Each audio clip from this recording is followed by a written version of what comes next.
The protests in Libya are continuing, and the Libyan leader Colonel Muammar Gaddafi is struggling to hold on to power. Many parts of the country under the control of pro-reform protesters, many now fearing a violent showdown. But in a country divided by tribes, alliances and clans, it is difficult to draw the outlines of a future battle. Who exactly are the groups that are holding the future of the country in their hands? And how long can the Libyan leaders survive? This is Inside Story.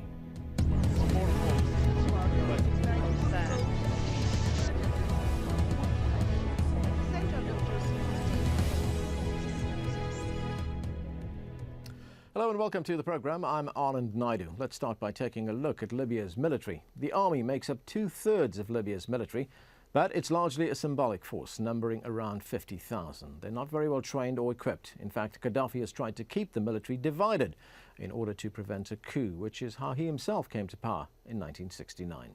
It's highly unlikely that changes in the conventional military allegiance would affect him. Most observers feel they hold only limited power. Instead, ultimate power lies in the hands of a network of paramilitary entities, estimated at around 40,000, the so-called People's Militia. It reports to Gaddafi's revolutionary committees. Then there is the Revolutionary Guard, a roughly 3,000-strong elite corps responsible for the regime's and Gaddafi's security. Add internal security. The regime has used this force to repress dissent and the growth of the opposition. Then there are the tribes. It's believed that the three largest and influential tribes in Libya are the Ben Salim tribe in Cyrenaica, Beni Hilal in western Libya, and the Magarha tribe, which has the strongest ties to Gaddafi. And finally, there are the mercenaries. Gaddafi's regime has been making extensive use of hired African mercenaries, mostly from Chad and Niger, to carry out atrocities against the protesters. Of all the armed groups, these are the least likely to switch support. But if any of these entities ultimately change sides and join the protesters, it would seriously undermine Gaddafi's ability to survive. To discuss this, we are joined by three guests. From London, Faraj Najam. He's the author of Tribes, Islam and State in Libya. Also from London, Aliyah Brahimi. She's a research fellow at the London School of Economics. And joining us via broadband from Washington, D.C., Rashid Kikia. He is a member of the Libyan Conference of the National Opposition. Welcome to all of you to the program. Aliyah Brahimi, let me start with you. At this stage, it looks like large parts of the country are now in the hands of the opposition, especially those parts of the country in the east, and the protests are continuing in Tripoli. So, at this stage, which of all these myriad forces that exist in Libya would Colonel Gaddafi be turning to maintain power in the country and, of course, to protect himself and his family? I think Gaddafi will be turning to the elite guard, elite revolutionary guard that he's always relied on.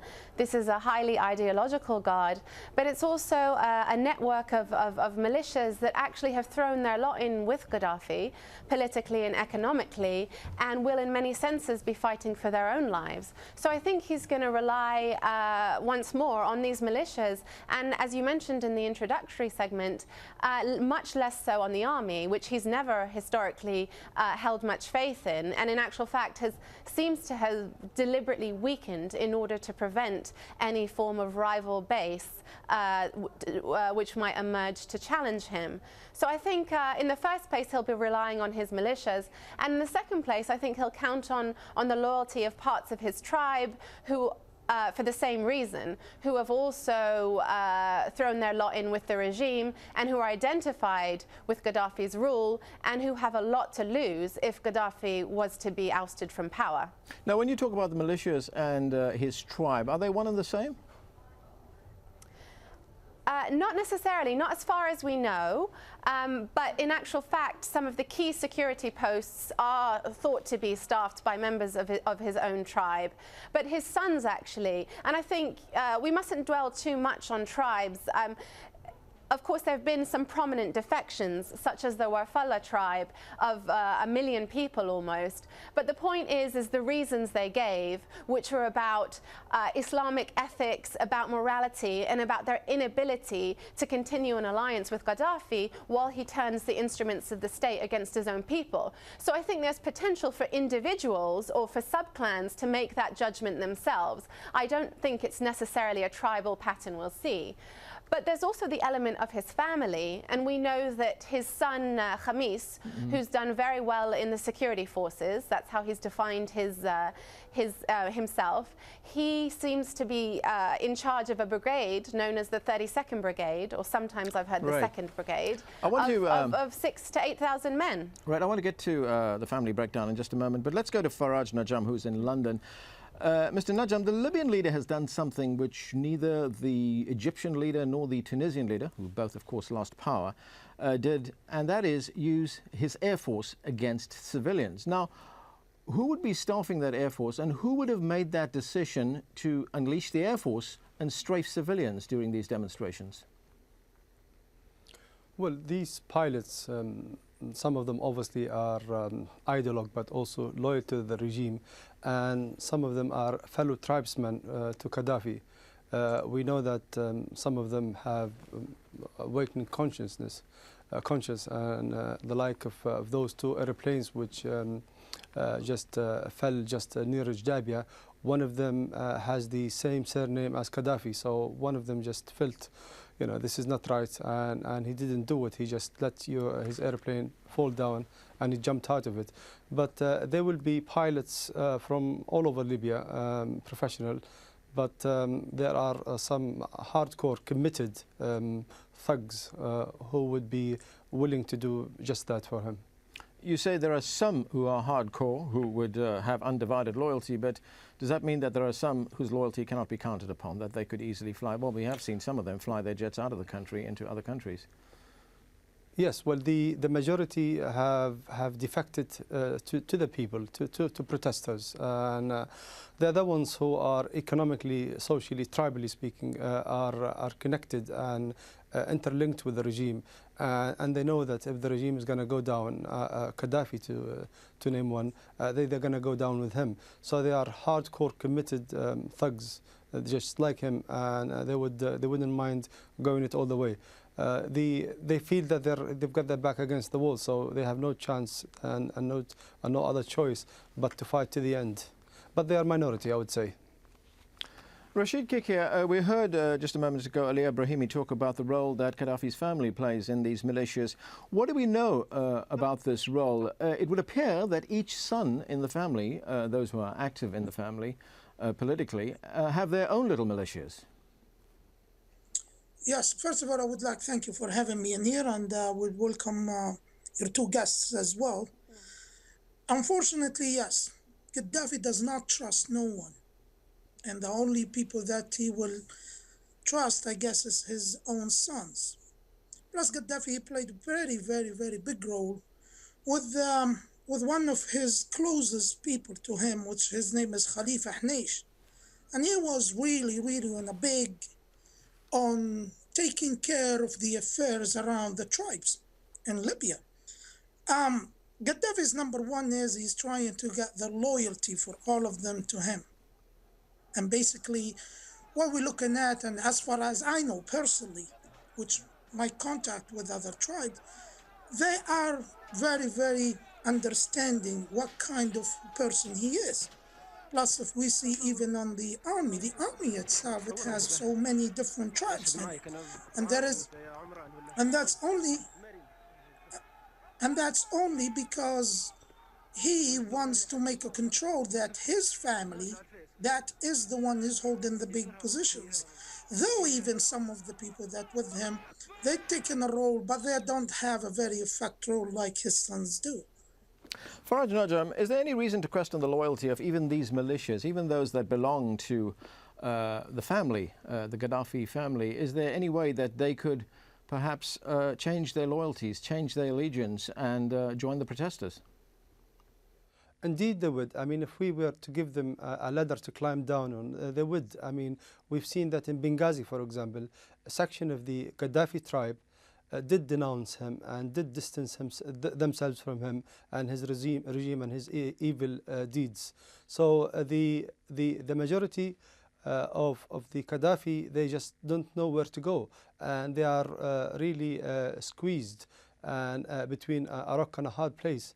And therefore, we will see, we wait and see what happens to the Gaddafi in and around Sirte and where they're going to go, because even though some of them have been saying that they are in support of the regime. But I think there's a good section of them, they wanted to go in the way that most Libyans have done. And this, they should be encouraged to do so. Ali Ibrahimi, what about rivalry between the sons themselves? We understand that there are tensions between family members in the Gaddafi family. Is that likely to affect what is happening right now? I think absolutely. We were all tremendously surprised by the statement from Saif alAslam on Sunday, where he appeared to have essentially chosen his father over his principles of reform. And that was extremely shocking, since he'd put his head above the parapet for many years now as a reformer, as an advocate of democracy and of human rights. And he seemed to be backpedaling and essentially backing his father's overwhelmingly disproportional response to the protests in Benghazi. So I don't know that we've heard the last from him, because he's of course the one safety valve that Gaddafi has left, which would be to put Saif al-Islam to the fore and to table some sort of genuine reform movement. But I do believe that the sell-by date for that has passed. I think we may hear something from Saif al-Islam in a last-ditch attempt, perhaps, in the coming days. But I don't know that ordinary Libyans are going to accept that at this stage. What about the son that you mentioned at the outset of the program, Khamis? Where does he fit into this? Yeah. Well, he's the younger son. He's about my age. He's been known as a rising star within the security forces.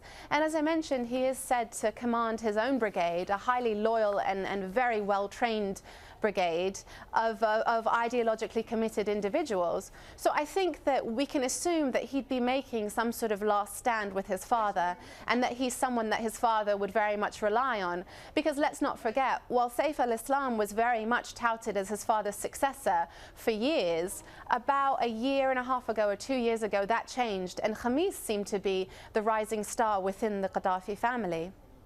Rashid, let's talk for a moment about foreign hired forces used by Gaddafi, the so-called mercenaries. Now, they're playing a key and it looks like a very brutal role in suppressing these protests. We understand they're mainly from Chad and Niger, but they could be from other countries as well, in West Africa as well as East Africa. Some of them are believed to be from Sudan as well.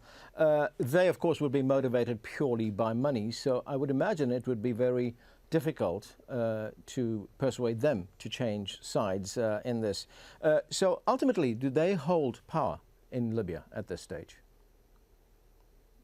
Unfortunately, no, they don't. The unfortunate happened in Libya is, this is how it tells you that Libya is united. So he has to go and find these, I don't know what to call them, but and they killed just cold-blooded all Libyans.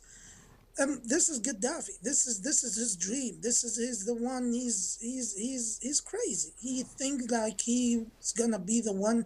He owns the world. Basically, he got these people, bring them all the way to Libya to kill Libyans, and he's naming himself the King of Africa or King of the Kings. Or these people, they will be arrested soon, and in Libya, it will be very clear. The unfortunate part, this has happened, and the only things that I wish from the international, all the international countries, especially the United Kingdom and United States, at least to put on bargain. Let's to watch all these planes that had actually landed in Maitiga airport and bringing these militias down there. Okay. Faraj Najam, as Rashid pointed out there, the recruitment of these mercenaries was part of a very deliberate strategy by Colonel Gaddafi. It's not something that started last week or a month ago. In fact, this started many years ago in the 1980s. When did it begin, and how large a force of mercenaries does the Colonel have? Well, we don't know the exact size and the nature of such recruitment, but one thing that we're aware of, that this is part of the investment network that Gaddafi has extended all over the world. He's been going to Africa and he's been offering all sorts of investments and money and so on to these despotic, often African leaders, in return for all sorts of loyalties, sometimes for political conversion to Islam, loyalty to Africa. And this network, it does not just stop with Africa, it goes beyond this. I think it goes to Latin America, Asia, and Europe as well. We understand that some of these core elites were trained, ironically, in Pakistan as well as in India at the same time. So Gaddafi has used the wealth that he has at his disposal to make sure that these people are loyal, well-funded, and are ready when they are called upon. And that's what has happened. Aliyah Brahimi, I want to turn now to tribal affiliations in Libya and how these pockets of power play out and what is going on right now. You made a statement not so long ago in which you said that in Libya it will be the tribal system that will hold the balance of power, not the military. Tell us more about that. Well, yeah, I wouldn't overemphasize the tribal element. I mean, yeah, I'll just clarify that now. But in actual fact, Gaddafi has tended to perpetuate his rule through a strategy of divide and rule among the tribes, but also within them. And I think, various power centers are defined tribally. That can't be denied. But in actual fact, it's almost in opposition to any unified sort of armed forces. Because as I say, we don't have the same situation where there's a robust armed forces under responsible command and indeed unified command that can actually defect. In actual fact, what we have is a deliberately fragmented and dispersed armed forces and then a series of overlapping militias overriding those in a sense. So the situation is very, very different from the situation we saw in both Egypt and Tunisia.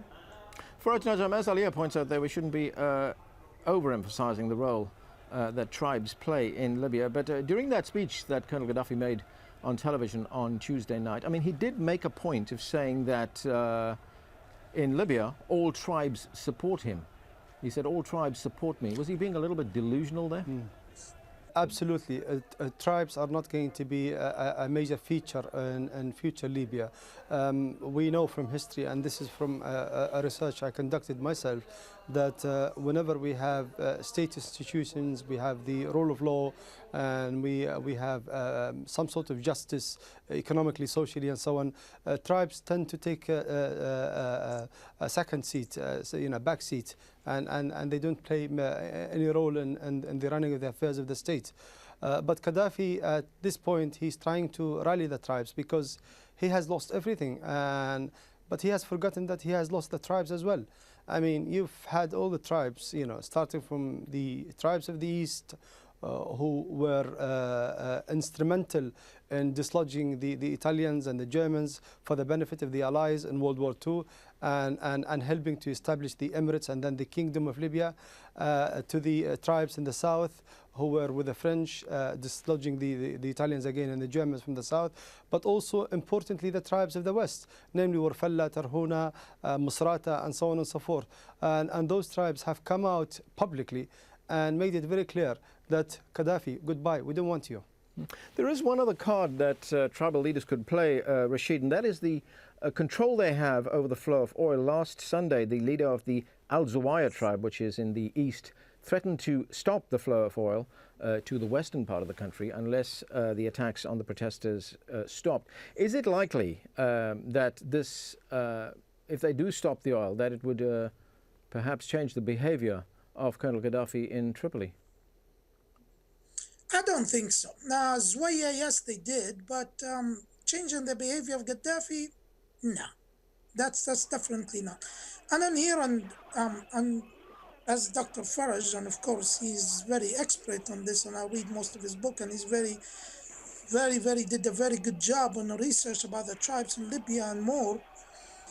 I spoke to one of the highest, without mentioning the name, no tribes, and when I went after exactly what Saif, his speech, and I talked to him, and I said, you hear the speech, what do you think? He said to me on this, he said, Rashid, the fascists didn't separate us. Do you think somebody like Gaddafi will come and do it now?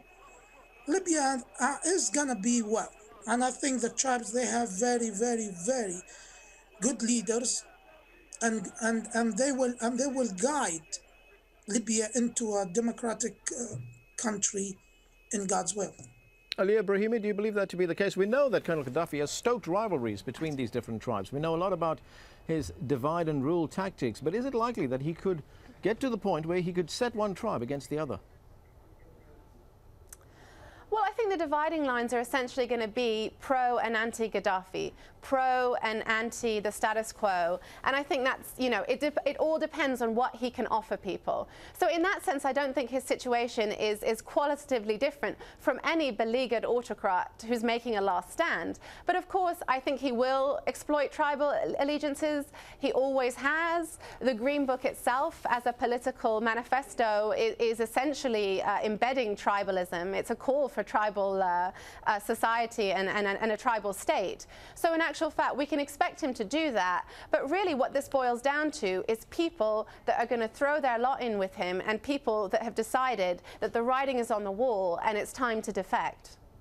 Dr. Najam, is tribalism still a big issue in Libya? Because we know that in recent years, say in the last 20 years or so, it's been on the decline. Tribal kinship has been on the decline because of education, because people have been moving to the cities, urbanization. So perhaps are we making a little bit too much of the different tribes in Libya? Well, tribes, or tribalism rather, it increases when people are desperate, when there is a sheer absence of law and order, where there are no true representative of people. So people would turn to their tribes for protection, for help, for service. But when you have a state and you have a civil society, a tribe tends to take a second role, and people will just come forward to the state for help. But what's happening in Libya, it's nothing to do with tribes or tribalism. It's to do with a man and his sons surrounded by desperate, hopeless, helpless lynchmen who would do anything just to stay in power. And I wouldn't be very surprised if the whole of the Gaddafi tribe coming out and distancing themselves as their section did in Benghazi from the regime. So I didn't think this is to do with tribalism. It's all about injustice, a dictatorship that has been there for so long. And by the way, the tribe of Gaddafi, even the most loyal tribes, and the tribe of Gaddafi themselves, they have not really benefited that much. It's only his own immediate family and a tiny network of cronies around him who have benefited from his regime. The rest are the same. If you look at the city of Sirte, where the tribe of Gaddafi living, they are just suffering as much as everyone else. Lack of infrastructure, of respect, even if you look at the closest lynchman and his cronies are not necessarily from his tribe, but they're thugs who happen to believe in his ideology and the way of running the country, and they just clustered around him. So it isn't to do with tribalism. It's about dislodging a regime which is a dictatorial. Okay, Rashid Kikir, while we look at all these power shifts and what is playing out there in Libya, let's look a little bit outside that. Is it likely that Gaddafi will get any support in the Arab world? Does he have any close allies in the region? What I have for Gaddafi right now is good luck. I mean, the guy, he's just went crazy. I mean, this is what I'm gonna say, and I'm gonna make it clear. Libyan lives, it's a red line, and he crossed it. It's not only he would got, there is no one, and I don't see Gaddafi, he knew from the beginning that his end is gonna be in Libya. The only place we can think is gonna be Zimbabwe, and that's it. I don't see that he's gonna support from anyone. And it just as I agree with Dr. Najam. I mean, his time is just done, and he lost it, and I think he lost everything.